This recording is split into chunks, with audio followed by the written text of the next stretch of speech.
Good morning. This is the audio for The Telltale Heart. The Telltale Heart was written by Edgar Allan Poe, and he was born in Boston to parents who were traveling actors. Orphaned by the time he was 3, he moved to Virginia where friends of his family raised him. As a young man, Poe worked as a journalist while writing the stories and poems that would earn him the title Father of the Modern Mystery. After his young wife died, Poe fell into despair. He passed away 2 years later. His dark and sometimes horrifying works perhaps mirror the darkness and sadness in his own short life. All right, The Telltale Heart. The Telltale Heart by Edgar Allan Poe. True, nervous, very, very dreadfully nervous I had been and am. But why will you say that I am mad? The disease had sharpened my senses, not destroyed, not dulled them. Above all was the sense of hearing acute. I heard all things in the heaven and in the earth. I heard many things in hell. How then am I mad? Hearken and observe how healthily, how calmly I can tell you the whole story. It is impossible to say how first the idea entered my brain, but once conceived it haunted me day and night. Object there was none. Passion there was none. I loved the old man. He had never wronged me. He had never given me insult. For his gold I had no desire. I think it was his eye. Yes, it was this. He had the eye of a vulture, a pale blue eye with a film over it. Whenever it fell upon me, my blood ran cold, and so by degrees, very gradually, I made up my mind to take the life of the old man, and thus rid myself of the eye forever. Now this is the point. You fancy me mad. Madmen know nothing. But you should have seen me. You should have seen how wisely I proceeded, with what caution, with what foresight, with what dissimulation I went to work. All right. So, first thing we need to notice is that we just kind of have raving. So, someone is just talking. So, we need to figure out who's talking and who are they talking to. So, he's saying, I am nervous, but why will you say that I am mad? So, he's talking to somebody because that's this you. So, it might be us, just the audience, or there might be someone else that we just don't know is there yet. And then he brings up the disease had sharpened my senses. I had super hearing. I could hear all things in the heaven and earth. I heard many things in hell. So madness is something that just keeps coming back. And then he introduces an idea. So I loved the old man. I think it was his eye. I made up my mind to take the life of the old man and thus rid myself of the eye forever. So he's trying to tell us something that he's done. And it sounds like we're going to hear a murder story. So, and the only motive we have so far is that I didn't like his eyeball. At this point, you think I'm mad. Madmen know nothing, but you should have seen me. So he's just kind of going to go into this murder story and try and convince us that he's not crazy or that he's not mad.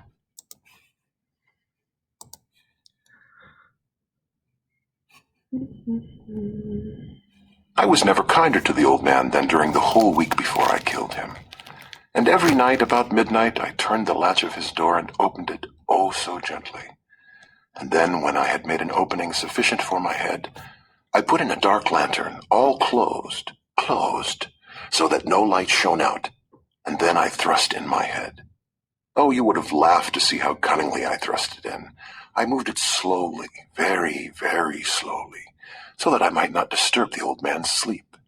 It took me an hour to place my whole head within the opening so far that I could see him as he lay upon his bed. Ah! Would a madman have been so wise as this?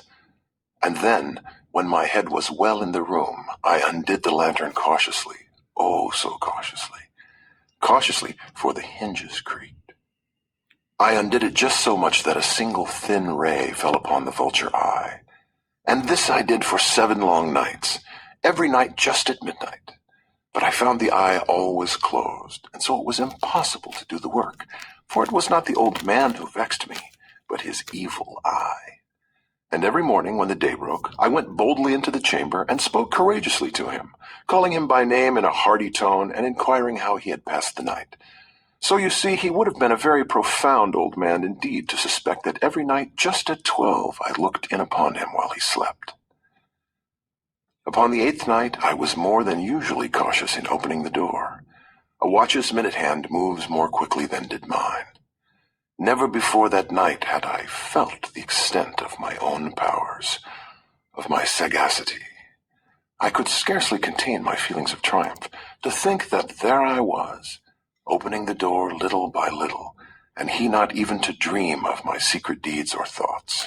I fairly chuckled at the idea, and perhaps he heard me, for he moved on the bed suddenly as if startled. Now you may think that I drew back, but no. His room was as black as pitch with the thick darkness, for the shutters were close-fastened through fear of robbers, and so I knew that he could not see the opening of the door, and I kept pushing it on steadily.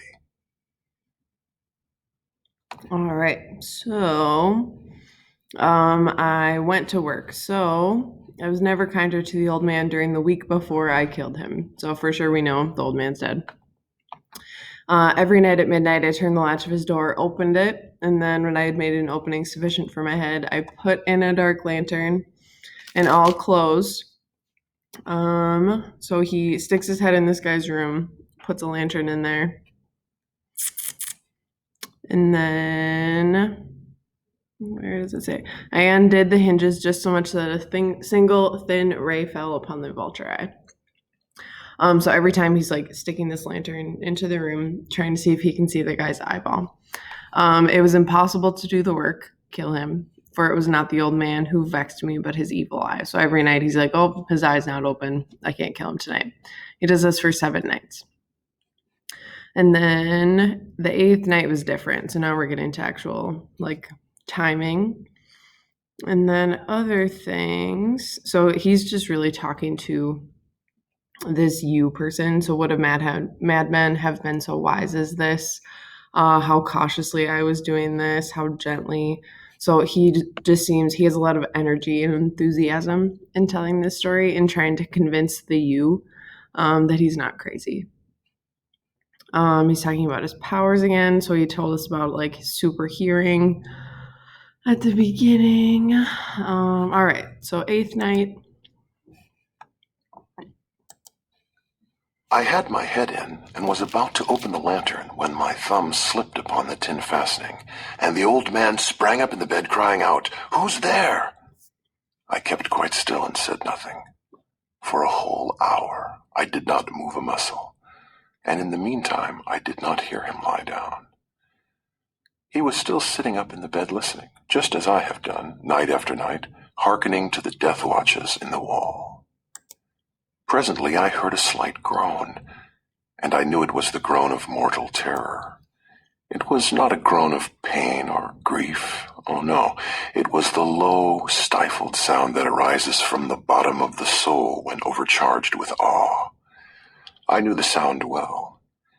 Many a night, just at midnight, when all the world slept, it has welled up from my own bosom, deepening with its dreadful echo the terrors that distracted me. I say I knew it well.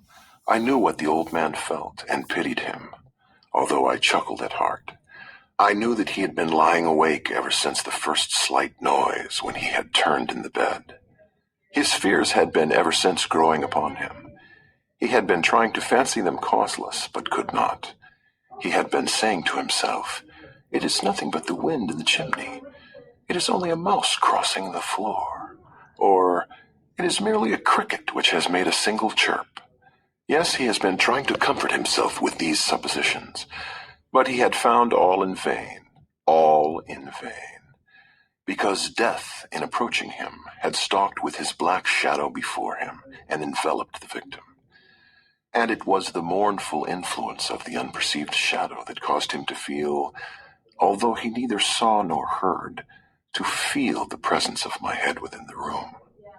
When I had waited a long time, very patiently, without hearing him lie down, I resolved to open a very, very little crevice in the lantern. So I opened it. You cannot imagine how stealthily, until at length a single dim ray, like the thread of the spider, shot from out the crevice and fell full upon the vulture eye. It was open, wide, wide open, and I grew furious as I gazed upon it. I saw it with perfect distinctness, all a dull blue, with a hideous veil over it that chilled the very marrow in my bones. But I could see nothing else of the old man's face or person, for I had directed the ray as if by instinct precisely upon the damned spot. All right. So we're still in that eighth night. He makes a sound and the old man hears him. And then they just kind of wait. So the old man isn't sure if there's someone in the room or not. And the narrator is just kind of waiting for him to calm down. There's a lot of suspense built in this paragraph. He's just talking about like the fear rising in the old guy and how he thinks it's funny. And then down at the bottom, so he finally decides to open up the lantern a little bit, and it falls right upon the guy's eye, which is the only thing this narrator hates about him. And now have I not told you that what you mistake for madness is but over-acuteness of the senses? Now, I say, there came to my ears a low, dull, quick sound, such as a watch makes when enveloped in cotton. I knew that sound well, too. It was the beating of the old man's heart. It increased my fury, as the beating of a drum stimulates the soldier into courage. But even yet I refrained and kept still. I scarcely breathed. I held the lantern motionless. I tried how steadily I could maintain the ray upon the eye. Meantime, the hellish tattoo of the heart increased. It grew quicker and quicker, and louder every instant. The old man's terror must have been extreme. It grew louder, I say, louder every moment. Do you mark me well? I have told you that I am nervous, so I am. And now, at the dead hour of the night, amid the dreadful silence of that old house, so strange a noise as this excited me to uncontrollable terror. Yet for some minutes longer I refrained and stood still. But the beating grew louder. I thought the heart must burst. And now a new anxiety seized me. The sound would be heard by a neighbor. The old man's hour had come. With a loud yell, I threw open the lantern and leaped into the room. He shrieked once only. In an instant, I dragged him to the floor and pulled the heavy bed over him. All right. So as the lanterns opened, they're just kind of frozen like that. And so the spot is on his eye, the one spot of light. And then his heart starts beating really fast. And the narrator compares it to a watch that's wrapped in cotton. So kind of a muffled, like consistent beating sound. And it made him angrier. And then the heartbeat just like keeps going. And then the narrator reminds us that he has super hearing powers. Where is that? Over acuteness of the senses. And then he's afraid that someone's going to hear it. So he decides he has to do something about it. So the old man's hour has come. With a loud yell, I threw open the lantern and leaped into the room. He shrieked once only. In an instant, I dragged him to the floor and pulled the heavy bed over him. I then smiled gaily to find the deed so far done. But for many minutes the heart beat on with a muffled sound. This, however, did not vex me. It would not be heard through the wall. At length it ceased. The old man was dead. I removed the bed and examined the corpse. Yes, he was stone dead. I placed my hand upon the heart and held it there many minutes. There was no pulsation. He was stone dead. His eye would trouble me no more. If still you think me mad, you will think so no longer when I describe the wise precautions I took for the concealment of the body. The night waned, and I worked hastily, but in silence. First of all, I dismembered the corpse. I cut off the head, and the arms, and the legs. I then took up 3 planks from the flooring of the chamber and deposited all between the scantlings. I then replaced the boards so cleverly, so cunningly, that no human eye, not even his, could have detected anything wrong. There was nothing to wash out, no stain of any kind, no blood spot whatever. I had been too wary for that. A tub had caught all, ha ha. When I made an end of these labors, it was 4 o'clock, still dark as midnight. As the bell sounded the hour, there came a knocking at the street door. I went down to open it with a light heart, for what had I now to fear? There entered 3 men who introduced themselves with perfect suavity as officers of the police. A shriek had been heard by a neighbor during the night. Suspicion of foul play had been aroused. Information had been lodged at the police office, and they, the officers, had been deputed to search the premises. I smiled, for what had I to fear? I bade the gentleman welcome. The shriek, I said, was my own in a dream. The old man, I mentioned, was absent in the country. I took my visitors all over the house. I bade them search well. I led them at length to his chamber. I showed them his treasures, secure, undisturbed. In the enthusiasm of my confidence, I brought chairs into the room and desired them here to rest from their fatigues, while I myself, in the wild audacity of my perfect triumph, placed my own seat upon the very spot beneath which reposed the corpse of the victim. All right, so he kills the old man, and there's a metaphor. He was stone dead, so as dead as a rock. And then he took care of the body, and the police show up, and they're like, "We heard a scream. We think someone might be in danger." And all the while, the narrator is just like, "I'm not afraid of these guys. What do I have to worry about?" So he leads them through, tells them the old man's out of town, and then seats them right in the room where the body is hidden. The officers were satisfied. My manner had convinced them. I was singularly at ease. They sat, and while I answered cheerily, they chatted of familiar things. But ere long I felt myself getting pale and wished them gone. My head ached, and I fancied a ringing in my ears, but still they sat and still chatted. The ringing became more distinct. It continued and became more distinct. I talked more freely to get rid of the feeling, but it continued and gained definitiveness until at length I found that the noise was not within my ears. No doubt I now grew very pale, but I talked more fluently and with a heightened voice, yet the sound increased, and what could I do? It was a low, dull, quick sound, much such a sound as a watch makes when enveloped in cotton. I gasped for breath, and yet the officers heard it not. I talked more quickly, more vehemently, but the noise steadily increased. I rose and argued about trifles in a high key and with violent gesticulations, but the noise steadily increased. Why would they not be gone? I paced the floor to and fro with heavy strides, as if excited to fury by the observations of the men, but the noise steadily increased. Oh, God, what could I do? I foamed, I raved, I swore. I swung the chair upon which I had been sitting and grated it upon the boards.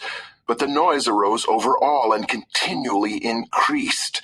It grew louder, louder, louder, and still the men chatted pleasantly and smiled. Was it possible they heard not? Almighty God, no, they heard. They suspected, they knew. They were making a mockery of my horror. This I thought, and this I think. But anything was better than this agony. Anything was more tolerable than this derision. I could bear those hypocritical smiles no longer. I felt that I must scream or die. And now again, hark! Louder, louder, louder! Villains! I shrieked. Dissemble no more. I admit the deed. Tear up the planks here. Here, it is the beating of his hideous heart. All right, so he's sitting with the police, and he's very comfortable, and he thinks he's fine. He's gotten away with it, and then the beating of the heart slowly comes into his hearing. So remember, he's talked about his super hearing for the whole story. And every time he's like, "I heard it, so I talked more quickly. I talked more fluently with a heightened voice. I talked more quickly, more vehemently. I paced the floor to and fro with heavy strides. I foamed, I raved, I swore." So he goes from like talking a little faster to like pacing the room and screaming. He's convinced. Is it possible they don't hear it? And he's like, no, they know. Like they know the body's under here. They're just messing with me. And then eventually he reveals the body to them. So that is the Telltale Heart. So head back to your slideshow and keep working on the point of view things. And just pop into the Google Meet if you have any questions. That is it.